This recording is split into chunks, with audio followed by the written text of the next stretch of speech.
So hey there, welcome to my channel. Today we are going to start with the second chapter, and the book which we are referring to is by T.R. Chin and V. Curie. So let's get started. Chapter 1 already हमने कर लिया है. That was the introduction. उसमें हमने देखा basically macro economics है क्या और क्या फैक्टर्स हैं जिसको अलग बनाते हैं माइक्रो से. ठीक है, तो अब हम करेंगे chapter 2, that is some basic concept of macroeconomics. Fine. So these all are the topics that we will be doing in this chapter. सबसे पहला है classification of goods. Then we have concept and components of consumption expenditure, concept and components of investment, stocks and flows, four sectors of the economy, intersectoral flows, circular flow of the economy. अच्छा, these concept जब तुम पढ़ोगे ना तुम्हें लगेगा कि भाई बड़े इजी है, ये तो क्या ही पढ़ रहे हैं, are we literally starting in 12th standard. But these are very basic yet easy. लेकिन जब ये सम अप होएंगे ना आगे जाके तो बड़े बड़े कंसेप्ट पढ़ोगे. तो अगर तुम्हारा ये बेस लेवल ही क्लियर नहीं होगा ना तो you won't be able to understand that important topics. That is the real point that you have to study in macro.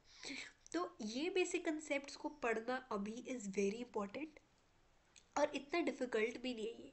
मैं बहुत ही इजी लैंग्वेज में जो है with the help of examples आपको ये चीज़ क्लियर करूँगी. So it's not that difficult.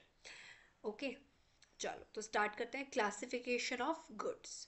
And one more thing, like the way I teach, अगर you feel any sort of like problem और आपको लग रहा है कि ये लूप होल है, ठीक है, तो do put down in the comment session so that I can improve. Okay, अगर आप कमेंट्स ही नहीं दोगे तो how would I know that कहाँ प्रॉब्लम आ रही है. ठीक है, एंड या if you find the video useful do subscribe to my channel and hit the like button. Okay, fine. So classification of goods. तो अगर हम गुड्स की बात करते हैं, देखो तो बहुत सारे गुड्स जो हैं एक इकोनॉमी में प्रोड्यूस होते हैं, वी वेरी वेल नो, और वो कंज्यूम भी होते हैं. ठीक है, वेरी इजी, वेरी नोन. और यहाँ पे एग्जांपल भी दे रखा है जैसे कि shoe, shirt, machine, tools, guns, ammunitions, ships, airplanes and so on. ये सारे गुड्स जो हैं एक इकोनॉमी में प्रोड्यूस हो रहे हैं और कंज्यूम भी हो रहे हैं. तो जो गुड्स हैं उनको हम डिफरेंट कैटेगरीज में जो है डिवाइड करते हैं. तो goods are classified in two ways. सबसे पहला हम गुड्स को डाल रहे हैं फाइनल एंड इंटरमीडिएट गुड्स में, और दूसरा पॉइंट हम डाल रहे हैं that is consumption and capital goods. See it is not और, इट इज़ एंड. मतलब फाइनल गुड्स और इंटरमीडिएट गुड्स अलग हैं और कंजप्शन गुड्स और कैपिटल गुड्स अलग हैं. ठीक है, और कंजप्शन गुड्स को हम कंज्यूमर गुड्स भी बोलते हैं.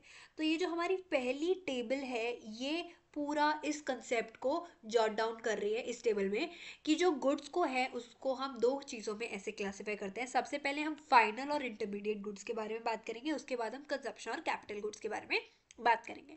So as we says the first topic is final goods. As the name suggests, final, final है भाई ये तो. Final good मतलब कि वो goods which have crossed the boundary line of production and are ready by the use by their final users. They are ready for the use by their final users. अब क्या है ये समझते हैं हम सबसे पहले. देखो, फाइनल गुड्स क्या होते हैं, जो जिन्होंने बाउंड्री लाइन ऑफ प्रोडक्शन को क्रॉस कर दिया, मतलब कि अब उनमें फर्दर कोई भी चेंजेस नहीं किए जाएंगे प्रोडक्शन की सेंस में. जैसे कि अगर मैं बोलती हूँ एक शर्ट, वो shirt is the one which has cross the boundary line of the production. I think इसमें भी एक एग्जाम्पल है ऐसा. हाँ ये रहा. ये हम पॉइंट डिस्कस करेंगे कि हम बाउंड्री लाइन ऑफ प्रोडक्शन से हमारा क्या मतलब है. ठीक है, बाउंड्री लाइन ऑफ प्रोडक्शन से हमारा क्या मतलब है, दिस विल बी स्टडिंग. ठीक है, तो लेकिन थोड़ा ब्रीफ करने के लिए मैं अभी के लिए इतना बता देती हूँ कि बाउंड्री लाइन ऑफ प्रोडक्शन मतलब जिसमें फर्दर आप प्रोडक्शन यू नहीं करोगे. मतलब कि एक शर्ट हो गई जैसे कि, या शर्ट नहीं, हम लेते हैं यहाँ पे ब्रेड. ठीक है, ब्रेड हो गया. अब ब्रेड को आप दो तरीकों से यूज़ कर सकते हो, वो हम यहाँ पे डिस्कस करेंगे who are the final users. Bread की अगर हम बात करते हैं तो मैं बोलती हूँ ब्रेड जो है ना वो फाइनल गुड है। क्यों? क्योंकि वो फर्दर वहाँ पे जैसे ईस्ट फॉर्मेशन हुआ, उसको बेक किया, ये सारी चीज़ें हो चुकी हैं और एंड प्रोडक्ट मेरा ब्रेड आया है। लेकिन स्टार्टिंग कहाँ से हुई थी? एक फार्मर जो वीट लगा रहा है अपने फार्म पे, वहाँ से स्टार्टिंग हुई थी, लेकिन एंड कहाँ पे आ गया? ब्रेड पे आ गया। अब जो ये ब्रेड है, अब मान लो मैं ब्रेड का पैकेट खरीद के लाती हूँ एंड मैं जैम लगा के उसको खाती हूँ, ठीक है? तो ये मैं क्या हूँ? मैं कौन हूँ? मैं कंज्यूमर हूँ, ठीक है?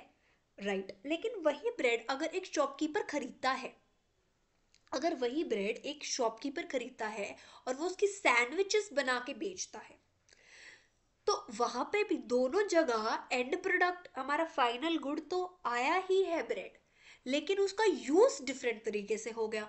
तो फाइनल यूजर्स कौन है? सबसे पहले हमने क्या बोला कि फाइनल गुड्स वो गुड्स है जिन्होंने बाउंड्री लाइन ऑफ प्रोडक्शन को क्रॉस कर दिया है और वो फाइनल यूजर्स के द्वारा रेडी है यूज होने के लिए।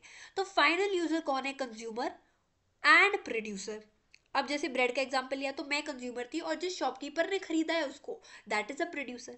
अकॉर्डिंगली जो है दीज फाइनल गुड्स, इनको हम क्लासिफाई करते हैं final consumer goods and final producer goods. Again वही ब्रेड उठाते हैं। फाइनल कंज्यूमर गुड वो ब्रेड था जो मैंने खरीदा था और फाइनल प्रोड्यूसर गुड वो ब्रेड है जो शॉपकीपर ने खरीदा है। Final consumer goods are finally purchased by consumers for the satisfaction of want. मेरे को एक जैम लगा के ब्रेड खाना था, this is by satisfaction after purchasing it.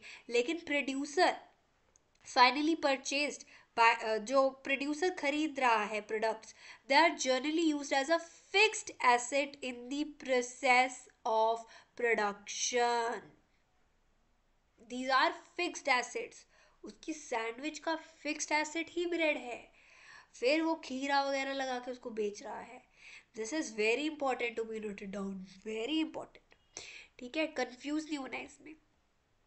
हालांकि दोनों ने सेम चीज का इस्तेमाल किया, लेकिन जो उनका तरीका था इस्तेमाल करने का वो अलग था, इसीलिए हमने दो कैटेगरीज में इन गुड्स को डिवाइड कर दिया है, that is final consumer goods and final producer goods. तो यहाँ से हम ये क्रक्स डालते हैं कि जो फाइनल गुड्स हैं वो दो कैटेगरीज में फर्दर डिवाइड होते हैं, that is CG and PG.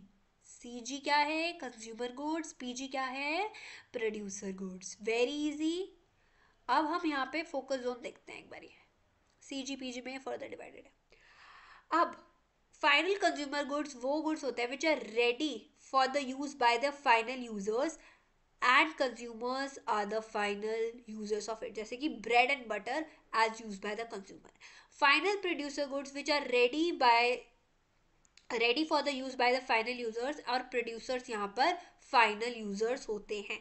Tractors और हार्वेस्टर यहाँ पे एग्जांपल है। जैसे अब ट्रैक्टर है, अब उससे तुम जो है ट्रैक्टर है, हार्वेस्टर है, वहां से तुम अपनी क्रॉप लेकर आ रहे हो बाहर, ठीक है?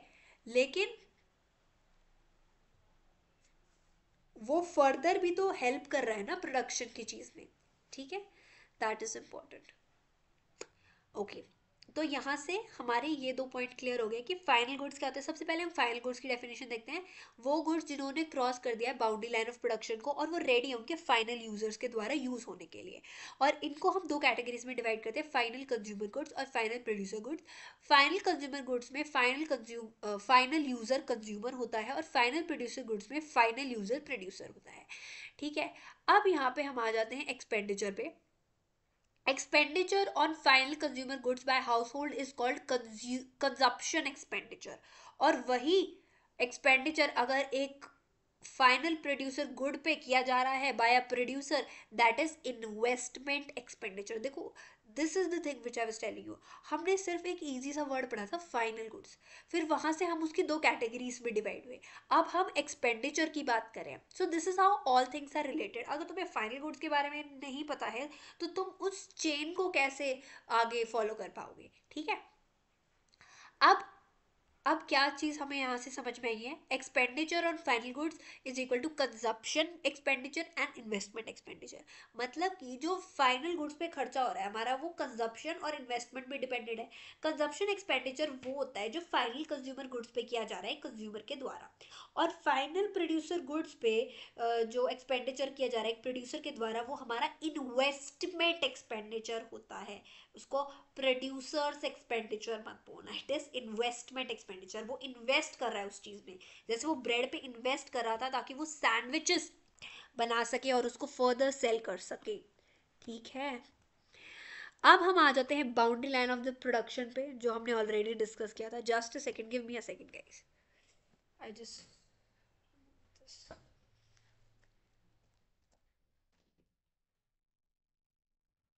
Okay fine. So boundary line of production पे, so we mean that these goods are out of the process of production and process of value addition। क्या मतलब है हमारा यहाँ से, वेरी इंपॉर्टेंट, इसलिए हम इसको थोड़ा जूम इन कर लेते हैं। यही आपका आंसर है, और नीचे तो पूरा एग्जाम्पल ही है। We mean that these goods are out of the process of production or the process of value addition। मतलब कि अब इन गुड्स पे आगे प्रोडक्शन नहीं की जाएगी, वो तो further if it is done by a producer, वो तो डिफरेंट कैटेगरी होगी। लेकिन ब्रेड तो आपको मिल गया ना, अब तो बोलोगे अरे सैंडविच भी तो बनाया उसने, लेकिन वो sandwich is a different product and the bread is a different product. Bread एक कंज्यूमर ने भी यूज करा है, वेराज एक प्रोड्यूसर ने भी यूज किया है, वो तो हमारा फाइनल गुड में ही तो कैटेगराइज हो जाएगा। अब ये एग्जांपल है जो बेस्ट इस पॉइंट को समझाएगा। जैसे कि एक शर्ट की हम बात करते हैं, a shirt in a retail showroom is all set for sale to its final users. अब इस शर्ट में भी ऐसा हो सकता है कि तुम बोलो कि हाँ देखो मैम, शर्ट तो फाइनल हो गया ना, शर्ट में फर्दर चेंजेस तो नहीं किए जा सकते, किए जा सकते हैं। मैं एक शोरूम से शर्ट खरीद के लाऊं, मैं उस पर बस अपना टैग लगा दूं और मैं दोबारा उस 1000 रुपए की शर्ट को 1500 में बेचूं, आई डिड इट। जैसा ब्रेड में हमने चेंजेस, ब्रेड को सैंडविच बनाया, वैसे शर्ट में भी I can do the same. अपना ब्रांड वैल्यू लगा के मैं उसको डबल प्राइस में बेच सकती हूँ। तो डोंट गेट कंफ्यूज, ये चीज नहीं घुसानी है दिमाग में, ठीक है। No value is to be added to shirt by way of stitching, ironing, packaging, etc. The only value addition left now is when it is actually sold to the consumer who is its final user। ये सारी चीजें तो दोबारा नहीं होगी ना, bread का दोबारा मैं ईस्ट नहीं मिलाऊंगी, दोबारा उसको फर्दर बेक नहीं करूंगी, ये चीजें तो नहीं होंगी। एंड दैट इज व्हाट हमारा स्टार्टिंग में रिक्वायर्ड होता है। फाइनल गुड मेरा एट लास्ट मिलता है। The only value addition left, अच्छा ये हो गया हमारा। If the retailer purchases the shirt for 900 from the wholesaler and sells for 1000 to the consumer, there is value addition of 100 rupees. This is the final stage of value addition to the shirt.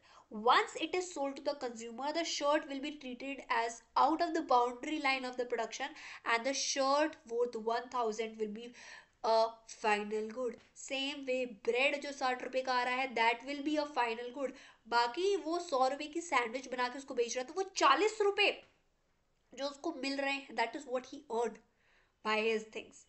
अब ये चीज note करनी है, सिर्फ final goods ही हैं जो हमारे, ये बहुत इंपॉर्टेंट लाइन है, ये बाद में काम आएगी।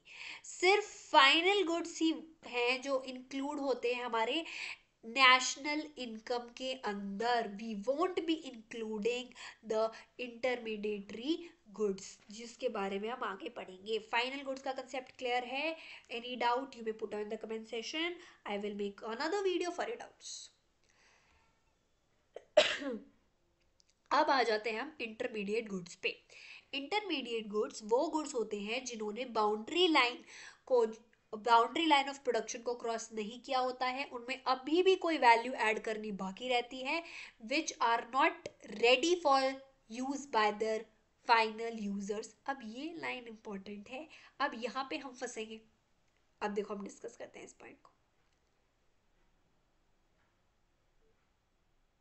अब ब्रेड वाला दोबारा कंसेप्ट आएगा यहाँ पे, ठीक है।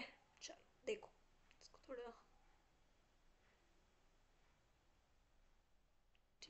Okay, in other words intermediate goods वो गुड्स होते हैं which are purchase by one firm from the another as raw material और goods for resale, goods for resale.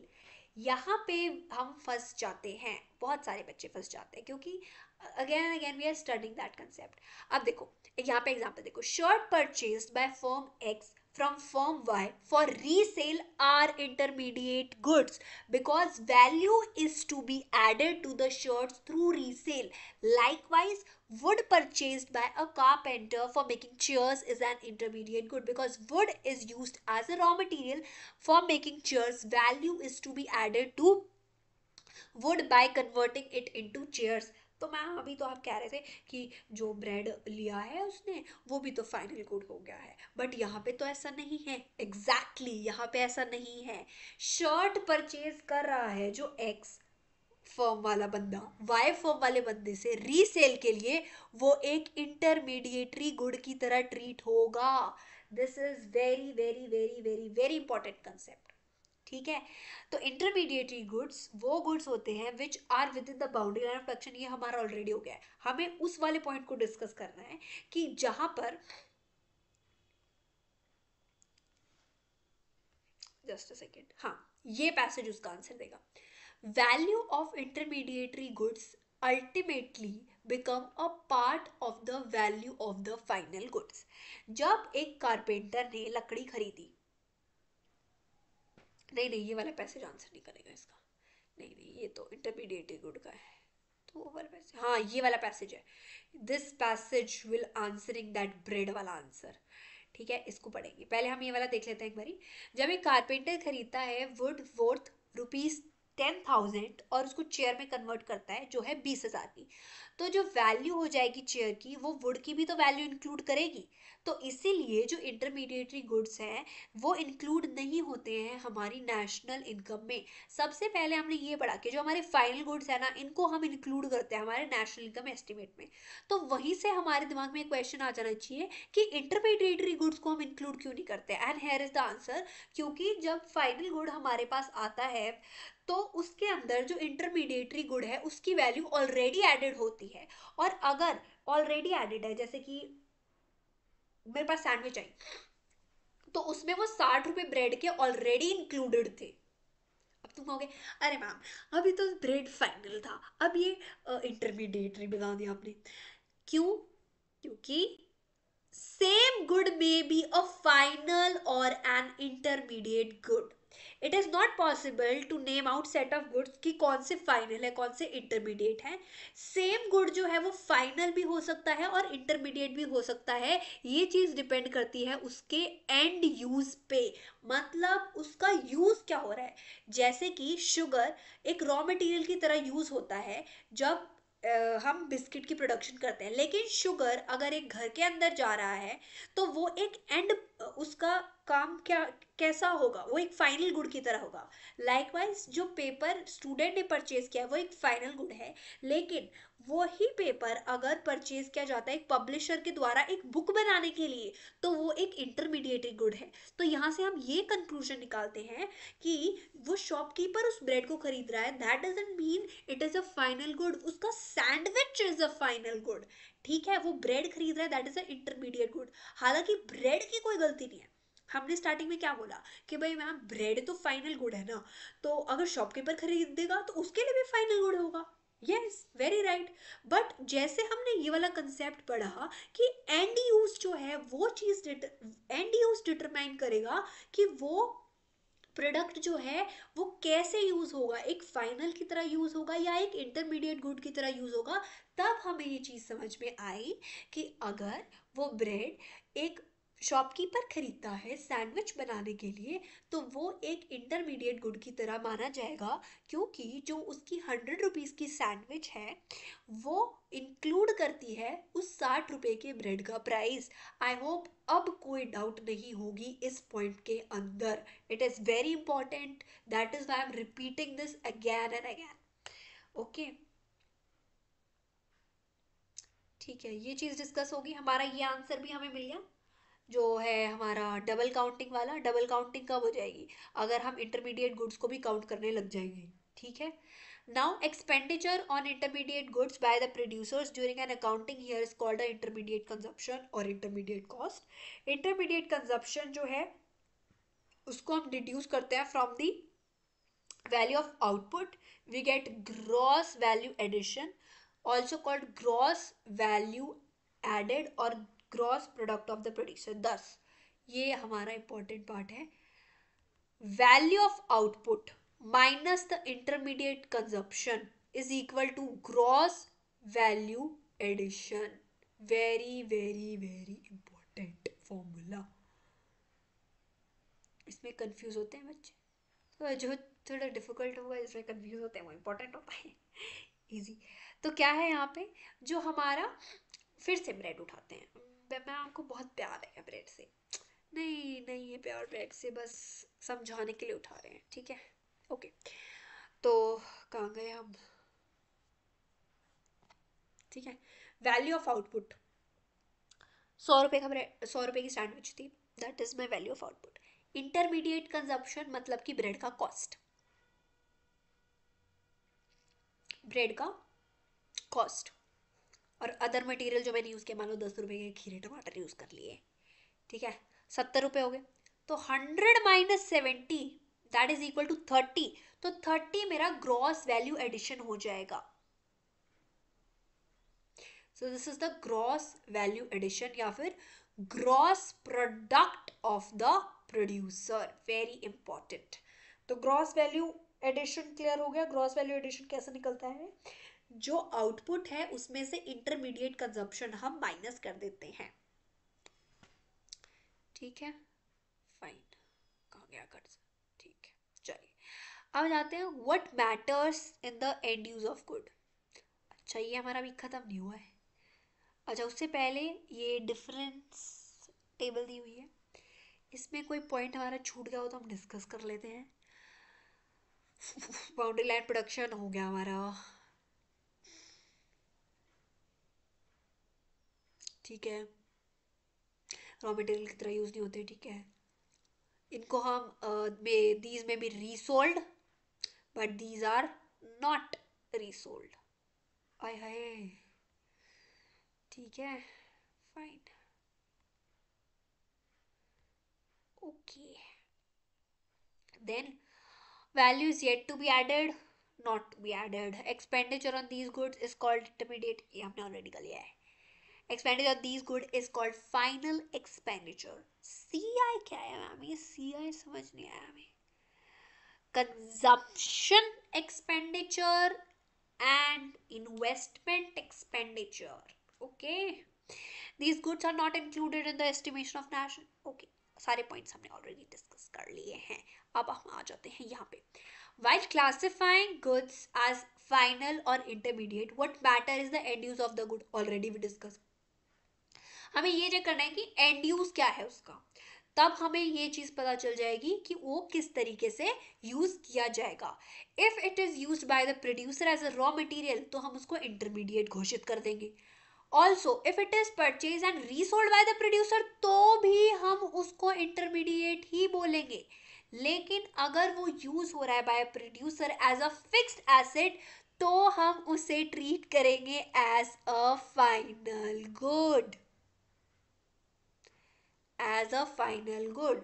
And of course, good purchased by household for final consumption are to be treated as final goods. Thus, a good as such is not to be named as final or intermediary. Milk as such is not to be taken as final or intermediary. It is to be treated as final or intermediary depending on the end use. It may also be noted that a good may be used partly as an intermediary and partly as a final. The entire milk sold by the dairy farmers in a village may not be a final good. Only that part of it will be treated as a final good which is sold to the consumer household. The other part which is sold to the producer for making sweet is to be treated as an intermediary good. लेकिन यहाँ पे एक exception आ गई है, जब हम उसको एक फिक्स्ड एसेट की तरह ले रहे हैं ना, तो उसको हम फाइनल गुड ही ट्रीट करेंगे, जैसे कि एक ट्रैक्टर जो लिया जाता है एक फार्मर के द्वारा, क्योंकि वो उसका फिक्स्ड एसेट होगा. ठीक है. I hope no sort of doubt is left now. End use of the goods is the principal base of classifying the good as intermediate or final. ठीक है. कोई डाउट है तो, अरे why I am asking कोई doubt है तो, nobody will speak, it's not a live session. Comment session में डाल देना, ठीक है. और मैं ये बोलूँ ना बार बार तो जस्ट इग्नोर है. बाकी चीज़ें इग्नोर नहीं करनी है, बस ये वाला पॉइंट, कोई डाउट है तो, कोई डाउट है तो. ठीक है.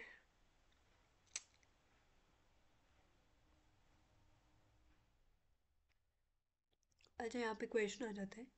What would you find out whether, sorry, how would you find out whether a particular expenditure is an expenditure or intermediate or final? वही बात फिर से बार बार इन्होंने वो ठेका ले लिया है बिल्कुल ही उस चीज़ को रिपीट करने का. एक्सपेंडिचर, बस ये एक्सपेंडिचर की टर्म्स मांगे. Expenditure of final goods must lead to final consumption expenditure और investment expenditure. Expenditure which does not lead to C and I, it is to be treated as an expenditure on intermediate good. और intermediate goods पे expenditure होने का मतलब leads to intermediate consumption and intermediate cost. Purchase of car always mean the purchase of a final good. Do you agree? No no no. हम देखेंगे उसका and use क्या है. अगर वो गाड़ी खरीदी जाती है एक कंज्यूमर के द्वारा तो ये फाइनल गुड हो जाएगा. सॉरी फॉर द इंटरप्शन, कहाँ थी, आई फॉरगॉट. दोबारा से स्टार्ट करते हैं. Purchase of a car always mean the purchase of a final good. Do you agree? No. Why? अगर वो गाड़ी खरीदी जाती है एक मेरे जैसे बंदे के द्वारा तो वो फाइनल हो जाएगी. लेकिन अगर वो गाड़ी खरीदी जाती है एक ऐसे बंदे के द्वारा जो उसको ऑपरेट करेगा एज अ टैक्सी, तो वो उसके लिए एक फिक्स्ड एसेट का काम करेगी. लेकिन if the car is purchased by a retail dealer from a factory for the purpose of resale, तो वो एज अ इंटरमीडिएट गुड काम करेगी. अब तक हो गया यार ये टैक्सी ऑपरेटर वाला नहीं बताया हमने. टैक्सी ऑपरेटर वाला भी तो इंटरमीडिएट होगा. नहीं, हमने ये मैंने पॉइंट हाईलाइट किया था यहाँ पे कि अगर वो एक फिक्स्ड एसेट की तरह यूज होगा ना तो हम उसको फाइनल गुड की तरह ही ट्रीट करेंगे. क्यों? क्योंकि वो गाड़ी देखो, अब टैक्सी ऑपरेटर वाला एग्जाम्पल ले लेते हैं. क्यों ट्रीट होगी वो एज अ फाइनल गुड अगर वो एक फिक्स्ड एसेट की तरह उसे यूज कर रहे. तो अब मैंने वो गाड़ी खरीद लिया, अब मेरे को टैक्सी चलानी है. उस गाड़ी में क्या फर्दर कोई वैल्यू ऐड होगी? नहीं. वो गाड़ी तो वैसी की वैसी रहेगी, जैसा कंज्यूमर चलाता है वैसे मैं चलाती हूँ. बस मैं वहां से अपनी इनकम जनरेट कर रही हूँ. ठीक है. So that is why it is to be treated a final good. हर चीज का लॉजिक होता है, बस समझने की देर है. ठीक है. चलिए, ज़्यादा ही डेप्थ में चली जाती हूँ मैं. कंजप्शन गुड्स और कंज्यूमर गुड्स. कंजप्शन गुड्स वो गुड्स होते हैं which are directly used for the satisfaction of human wants. बहुत अच्छा एग्जांपल दे रखा है यहाँ पे, आइसक्रीम और milk. These goods are consumed by household when purchased. अब कंजप्शन गुड्स 4 मेजर कैटेगरीज में डिवाइडेड हैं. देखो, कंजप्शन गुड्स जो गुड्स हम कंज्यूम करेंगे, या फिर कंज्यूमर गुड्स जो कंज्यूमर के गुड्स है. Very easy. ठीक है. तो अब 4 कैटेगरीज हम देख लेते हैं. Durable, semi durable, non durable, non material goods और सर्विसेज. दीज आर इम्पॉर्टेंट क्योंकि जब हम फर्दर इसको स्टडी करेंगे ना तो you need to know what sort of goods we are talking about.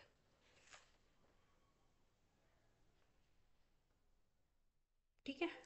Consumer goods देखो, अभी फर्दर कैटेगरी डिवीजन नहीं मान लो तो सबसे है ड्यूरेबल. नाम ही है durable.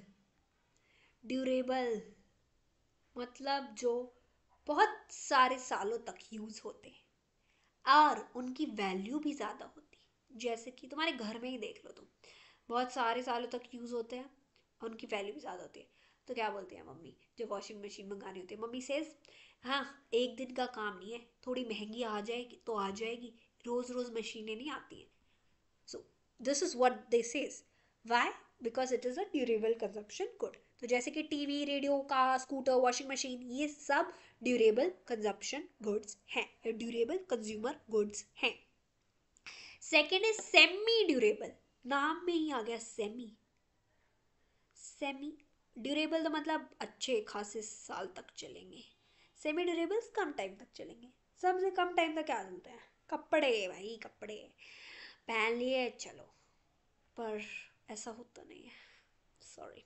Clothes, furniture, crockery, electric goods etcetera, ये आ गया हमारे semi durable goods. Non durable, देखो 3 कैटेगरी तो ड्यूरेबल की हो गई। ड्यूरेबल सालों साल चलेगी, सेमी ड्यूरेबल कुछ ही टाइम तक चलेंगे भाई साहब। नॉन ड्यूरेबल, तो नॉन ड्यूरेबल और सिंगल यूज कंजप्शन गुड्स वो गुड्स होते हैं जो यूज होते हैं सिर्फ एक बार के लिए, सिंगल कंजप्शन के लिए। The bread you eat is used up in a single act of consumption, इसीलिए वो है नॉन ड्यूरेबल। ड्यूरेबिलिटी नहीं, एक बार यूज करते ही खत्म हो गया भाई साहब। और इनकी वैल्यू बहुत कम होती है, एक बार यूज करते ही खत्म। जैसे कि आपका ink, domestic LPG, milk, petrol, ये सब नॉन ड्यूरेबल गुड्स है। देन फोर्थ है हमारा service. Service are those non material goods which directly satisfy human wants. A few example of services are service of doctor, lawyer, domestic servant, etc. Very easy, एक recap दे लेते हैं हम। Durable कौन से हो गए? ड्यूरेबल सालों साल चलने वाले, पैसे भी अच्छे खासे। सेमी ड्यूरेबल कौन से हो गए? 1 साल तक चलने वाले और पैसे ठीक ही है, मतलब ऐसे कुछ ज़्यादा महंगे नहीं है। नॉन ड्यूरेबल चीप, मतलब रिलेटिवली लो वैल्यू, और सिर्फ एक ही बारी में यूज़ करते ही ख़त्म हो गए, ठीक है। Then services we know, non material goods which is for the satisfaction of human wants. Second आ जाते हैं हमारे कैपिटल गुड्स। कैपिटल गुड्स क्या होते हैं? Capital goods are fixed assets of the producer. Capital goods are the fixed assets of the producers. ये word fixed asset कुछ सुना सुना सा लग रहा है, आपने पहले भी एसेट्स के बारे में पढ़ा था। क्या पढ़ा था उसके बारे में? कि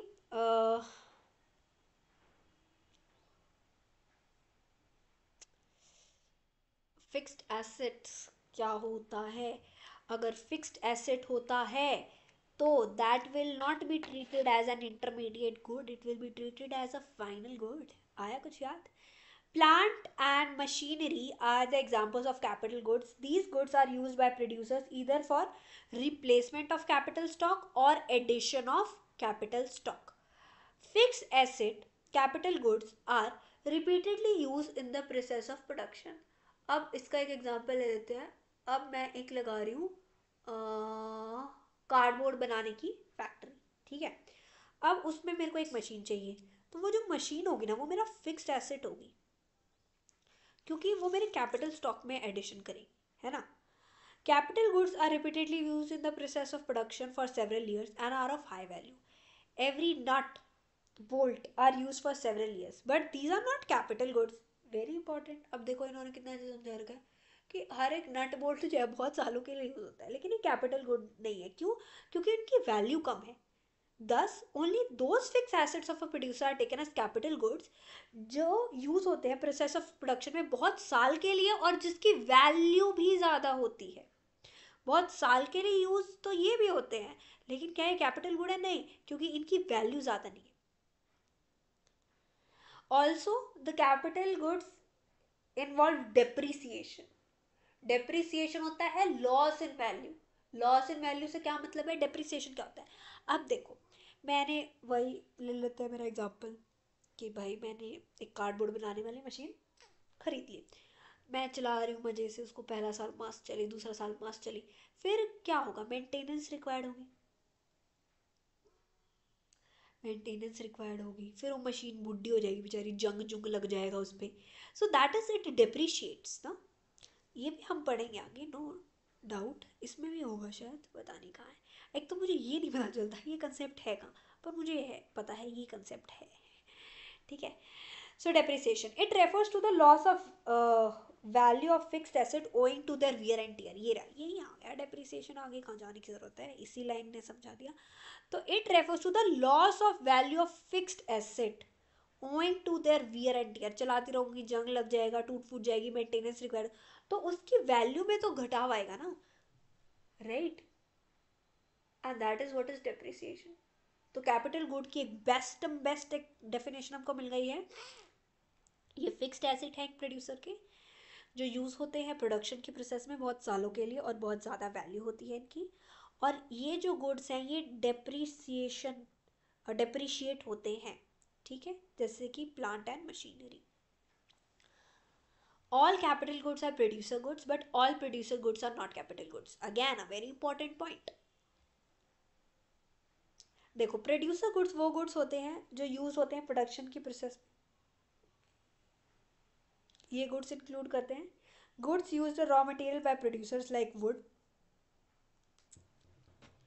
like wood used to make furniture, and goods used as fixed assets by the producer like plant and machinery. Unlike fixed assets of producers, goods used as raw material are non-durable use goods. और non durable use goods हमने already पढ़ लिए हैं कि एक बार use किया ख़त्म, ऐसे नहीं सालों साल चलते रहेंगे, उनको हम बार बार यूज़ नहीं कर सकते हैं. Thus, same wood cannot be repeatedly used to make furniture. एक बार कुर्सी बन गई, उस लकड़ी से बन गई, अब नहीं वो दोबारा यूज़ होगी, मतलब वो लकड़ी थोड़ी वापस आई. Fixed assets on the other hand, उनको हम रिपीटेडली यूज़ करते हैं क्योंकि ये ड्यूरेबल होते हैं. तो सारे capital goods, all capital goods और प्रोड्यूसर गुड्स, लेकिन सारे प्रोड्यूसर गुड्स कैपिटल गुड्स नहीं होते हैं. क्यों, हमने अभी पढ़ा, क्योंकि सारे कैपिटल गुड्स प्रोड्यूसर गुड्स क्यों होंगे, क्योंकि वो फिक्स्ड एसेट्स की तरह प्रोड्यूसर का अच्छा भला काम करते हैं सालों साल. लेकिन प्रोड्यूसर गुड्स कैपिटल गुड्स इसलिए नहीं होते क्योंकि प्रोड्यूसर रॉ मटेरियल भी खरीदता है, राइट. अब वो रॉ मटेरियल जो है वो सालों साल नहीं चलता है, और उसकी वैल्यू भी ज़्यादा नहीं होती है, और वो डेप्रिशिएट भी नहीं होता है, और इसीलिए all producer goods are not capital goods. अब ये पैसेज जो है ना, ये तुम्हारा बड़ा इंपॉर्टेंट है. और अच्छा, यहाँ पे देख लो कंजम्पशन गुड्स और कैपिटल गुड्स में डिफरेंस, जैसा कि इंटरमीडिएट और फाइनल में था. तो थिंग इज, अगर टाइम नहीं मिल रहा है ना जब रिविजन कर रहे हो, तो ये 2 टेबल्स ही कर लो, उसी में ही काम खत्म हो जाएगा. All producer goods are not capital goods, why, already हमने डिस्कस कर लिया है, बार बार एक चीज़ डिस्कस नहीं करते. उसके बाद concept and components of consumption expenditure, इस टॉपिक पे आएंगे. अच्छा, इस वीडियो में तो नहीं हो पाएगा, इसका सेकेंड पार्ट निकालना पड़ेगा. चलो देखो, ठीक है. Did you know all machines are not capital goods.